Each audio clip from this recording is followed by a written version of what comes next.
fait. Cette position, elle peut être d'autant plus surprenante qu'historiquement, avant 1930, le mouvement pour les femmes avait pu développer à la fois l'argument d'une différence essentielle, naturelle, d'une complémentarité entre les hommes et les femmes, donc assez éloignée de cette position d'égalité formelle et radicale dont j'ai parlé précédemment, et que par ailleurs, elles ne s'étaient pas vraiment opposées aux nominations qui avaient été opérées dans les années 20 pour les femmes dans les assemblées politiques. Et c'est pour ça qu'il faut vraiment comprendre l'utilisation de l'argument de l'égalité formelle dans le contexte historique précis qui s'entame dans la séquence qui s'entame dans les années 30, où les mouvements pan-indiens, donc le mouvement pour les femmes que j'entends ici comme le mouvement pan-indien qui va refuser de se définir sur des lignes notamment religieuses et qui est très anglophone, va en fait s'aligner sur la position du Congrès en refusant de façon principielle, si je puis dire, par principe, toute différenciation qui pourrait être proposée au sein du corps citoyen, et notamment la différenciation de genre. Donc, en mettant en avant l'égalité formelle entre tous les citoyens, on peut disqualifier un certain nombre de pratiques britanniques, mais aussi les revendications menées au nom de certains groupes, comme les intouchables, dans les années 30, puisqu'on les appelle encore comme ça, ou les musulmans. Et les femmes, à cet égard, se sont posées en exemple pour la nation indienne, dans cette période coloniale, mais aussi au sein de l'Assemblée constituante. Et ce rôle d'exemple a d'ailleurs été souligné par différents leaders politiques qui soulignaient que les femmes faisaient preuve là d'un courage et d'une maturité politique que d'autres groupes n'étaient pas capables de montrer. Cependant, la différence, le critère pour attribuer des quotas, s'il est admis comme nécessaire dans un contexte historique précis, il est aussi redéfini essentiellement à travers les inégalités socio-économiques et l'altérité comme altérité religieuse notamment qui avait été au centre du système représentatif sous la colonisation britannique est totalement disqualifiée. Le concept de minorité est diabolisé, et je reprends le terme de Satan de la minorité qui est proposé par un des élus. Et donc disqualifié pour avoir le droit en droit à des avantages politiques. Même si, c'est dès lors un petit peu paradoxal, et j'arrêterai là-dessus ma réflexion sur l'Assemblée constituante, on reconnaît tout de même un devoir moral à représenter certains groupes qui seraient différents d'une autre façon que sur les lignes socio-économiques, notamment les musulmans et les femmes, où il y a l'idée d'un devoir de gentleman, c'est en ces termes que c'est mis en œuvre, pour le parti du Congrès, qui à l'époque qui a le quasi-monopole politique, de s'assurer de la représentation politique de ces groupes, en notamment leur donnant un certain nombre d'investitures. Ça n'a pas été fait, il faut le souligner,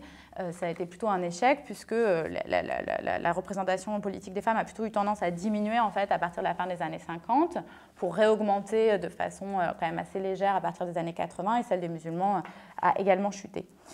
Et c'est en fait face à cet échec que les discours des mouvements des femmes, enfin des membres des mouvements des femmes, ont commencé à évoluer.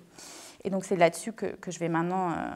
me concentrer, en repartant en fait, en faisant un petit peu un saut dans l'histoire et en repartant des années 70 où le débat s'est rouvert.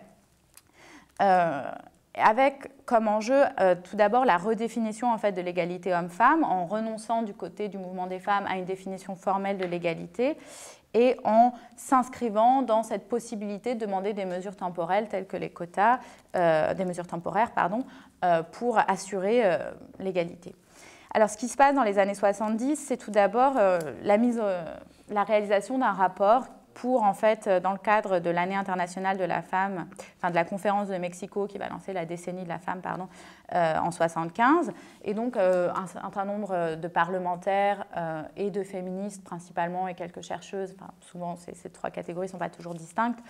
sont chargés de réaliser un rapport pour le gouvernement indien. Et le constat de ce rapport est que l'égalité, le statut des femmes s'est plutôt dégradé depuis l'indépendance, notamment en ce qui concerne leur représentation politique. Et du coup, le comité qui se réunit va entreprendre un travail de retour aux sources constitutionnelles pour redéfinir l'égalité et souligner que dès la Constitution plutôt, l'égalité était conçue à la fois comme un idéal, mais aussi comme un impératif concret, et que dans ce contexte, la loi devait être un instrument de changement social. Et c'est dans ce cadre de référence que le comité se réempare de la question des quotas, ce qui n'était pas du tout prévu à l'origine, hein, puisque les membres du comité n'étaient pas du tout sensibles, elles étaient vraiment les héritières de cette logique de l'égalité formelle, mais la question va revenir et elles vont s'en emparer. Finalement, le comité rejette le principe des quotas avec des arguments très classiques, à la fois le principe de l'égalité formelle, la peur de séparer les intérêts des hommes et des femmes et de cloisonner les possibilités des élus s'il y avait des quotas, et aussi quand même une peur de la division du corps social. Peur qui peut paraître surprenante dans la mesure où les quotas existent depuis 30 ans à ce moment-là et que manifestement le système politique s'en est accommodé. Il va y avoir ce qu'on appelle une note of dissent, donc une opinion dissidente au sein du comité qui, elle, va demander les quotas en soulignant que selon ces trois auteurs qui sont des féministes assez connus, notamment Vina Mazumdar, souligne que l'opposition aux quotas de la majorité des membres du comité est surtout liée, selon elle, à une peur des femmes et du mouvement des femmes d'être associées aux catégories socio-économiquement défavorisées et notamment aux castes et tribus répertoriées. Et par ailleurs, elles ont une réflexion qui est assez intéressante en disant que pour le moment, la représentation, les femmes qui sont élues ne sont pas du tout représentatives de la diversité de la catégorie femmes et qu'en élargissant la base de la représentation des femmes, on pourrait arriver aussi à une représentation plus satisfaisante en termes de diversité sociale. Donc on assiste à la réouverture du débat qui avait été mené à partir des années 30 et conclu par l'Assemblée constituante avec quand même deux différences que j'aimerais souligner. Tout d'abord, l'argument de la division du corps social n'est plus perçu comme étant très pertinent et il va d'ailleurs progressivement disparaître du débat pour revenir que dans les années 90. Et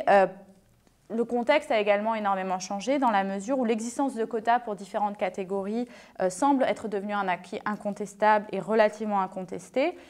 Et notamment, comme je vous l'avais dit, les quotas de 1947, de la Constitution, qui étaient prévus pour être temporaires, sont en fait prorogés de façon quasi automatique, et ce depuis l'indépendance, sans qu'il y ait quasiment de débat. Et donc, finalement, il est relativement facile pour les femmes, à partir des années 80 jusqu'au début des années 90, de développer un nouvel argumentaire qui, cette fois-ci, serait pour les quotas, en identifiant en fait la sous-représentation numérique des femmes comme à la fois le signe d'une situation de discrimination généralisée, mais aussi une source du manque de pouvoir et d'égalité des femmes dans la société. Et donc, la revendication, les quotas sont présentés comme un dernier recours, certes peu attrayant, mais qui pourrait permettre aux femmes de partager le pouvoir et donc d'avoir leurs intérêts représentés dans la vie publique et donc d'atteindre une situation plus générale d'égalité. Donc c'est un argument qui est parfaitement audible dans le contexte indien puisqu'il correspond finalement de façon assez claire à celui qui avait été développé pour les castes et tribus répertoriées. Et il ne soulève pas de résistance majeure. Alors, c'est très intéressant de voir, c'est très intéressant de voir qu'on a très peu d'éléments qui permettent de voir pourquoi est-ce que les féministes, les femmes du mouvement des femmes ont altérer leur position à ce point, même quand on fait des entretiens, bon alors c'est aujourd'hui, moi je l'ai fait avec un grand recul historique, mais les acteurs sont toujours là pour une partie d'entre elles. Elles-mêmes n'ont pas une idée très claire de comment ce retournement s'est opéré. Très probablement, le contexte international avec le développement d'une rhétorique pro-quota et notamment l'adoption de ce chiffre magique de 33% a eu un rôle important. Et par ailleurs, les années 80, ce qui est aussi lié d'ailleurs à une dimension internationale, sont des années de développement de ce qu'on pourrait appeler le féminisme d'État en Inde, et donc d'une dynamique institutionnelle assez favorable à un certain nombre de mesures dites pro-femmes. Et à ce niveau-là, en fait, c'est plutôt l'État indien et le gouvernement qui ont été moteurs dans la mise en place des quotas au niveau local, sans doute plus que le mouvement des femmes. Et l'engagement des femmes a surtout été à partir des années 90 pour l'élargissement des quotas qui ont été adoptés au niveau local, au niveau parlementaire et législatif. Et à l'origine, ça a semblé très facile, puisque avant les élections de 96, elles vont démarcher, un certain nombre de mouvements vont démarcher les partis politiques, et les grands partis politiques vont s'engager à faire passer une loi, s'ils sont élus, qui réserverait donc une circonscription sur 3 aux femmes dans les assemblées législatives de l'Inde.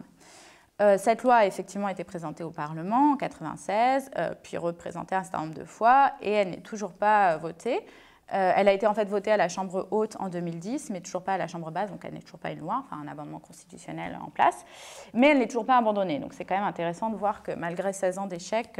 il semble qu'il y a quand même un attachement presque sentimental à l'idée qu'un jour il y aura des quotas en Inde.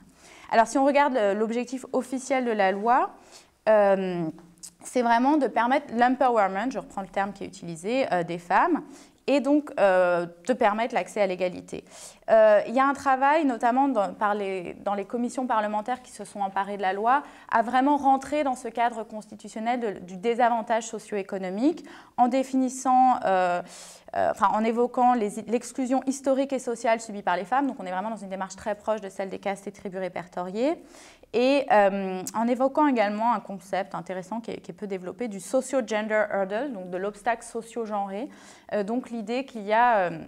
vraiment une dimension un petit peu socio-économique. Toutefois, dans le cas des femmes, l'oppression qu'elles auraient subie reste très vague, et notamment, contrairement à ce qui avait pu être fait pour les castes et tribus répertoriées, les responsables, à savoir les hommes, ne sont pas vraiment évoqués. Et notamment parce que finalement,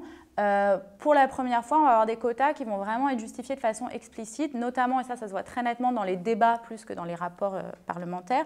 au nom de l'altérité, de la complémentarité entre les sexes. L'idée qu'il y aurait finalement le besoin, plus que d'une égalité radicale, d'un partenariat, d'un partage du pouvoir. C'est intéressant, notamment si on regarde les concepts qui sont utilisés en hindi pour justifier de la loi, où le terme de bhagidari va être beaucoup plus utilisé que celui de barabari. Donc, je vais vous expliquer ce que ça veut dire, sinon ce n'est pas très intéressant pour vous. Bhagidari, ça veut dire essentiellement partenariat,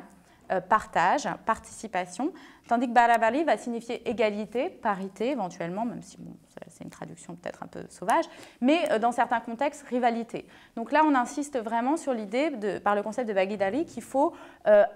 le doux commerce entre les sexes. Hein. C'est aussi finalement un thème qu'on retrouve, je pense, dans d'autres pays. Donc l'idée que, alors que les quotas pour les castes et les tribus répertoriées avaient quand même été définis sur l'idée d'une rivalité et donc du besoin de la loi de prendre parti et de donner un avantage à des groupes qui n'en avaient pas eu jusqu'ici, là on a plutôt l'idée d'une différence qui crée la complémentarité plutôt que l'hostilité. Alors, c'est pas, il y a certaines voix qui sont, enfin certaines voix dans le sens certaines positions féministes qui vont être beaucoup plus confrontationnelles, si je puis dire, mais elles sont relativement isolées. Alors, pourquoi cette loi n'est pas votée ? Je vais en venir maintenant à pourquoi est-ce qu'on s'oppose à cette loi. L'argument n'est pas de savoir si les femmes ont droit ou non à des quotas, ni même... Enfin, mais la question de savoir si les femmes sont une catégorie légitime suffisante, dans le sens où tout le monde est d'accord sur le fait que les femmes sont sous-représentées politiquement, qu'il faudrait des quotas pour régler ce problème, puisque c'est une solution finalement assez naturelle en Inde, mais il faut, selon les opposants à la loi, des groupes plus fins, c'est-à-dire réserver des sièges au sein des quotas pour les femmes, des quotas dans les quotas pour les femmes musulmanes, enfin officiellement pour les femmes des minorités religieuses, mais c'est un euphémisme pour dire les femmes musulmanes, et les femmes OBC, donc ce que j'ai appelé, ce qui sont les Other Backward Classes, et que je vais appeler les femmes de basse caste. J'en viens donc à la dernière partie où mon objectif, ça va être de montrer que ce débat autour de est-ce que les femmes sont en elles-mêmes une catégorie politique révèle la persistance de deux visions du système représentatif, l'une fondée sur les groupes, l'autre sur les individus, l'une sur le particularisme, l'autre sur l'universalisme. Alors, avant de rentrer dans le vif du sujet de cette dernière partie, je voudrais préciser que je ne vais pas essayer d'expliquer en soi pourquoi est-ce que très concrètement la loi n'est pas votée aujourd'hui, parce que là, il y a plein de raisons qui rentrent en compte, qui sont la stratégie de blocage violent qui a été choisie par les opposants à la loi, qui refusent, en fait, en interrompant les débats, de discuter de la loi.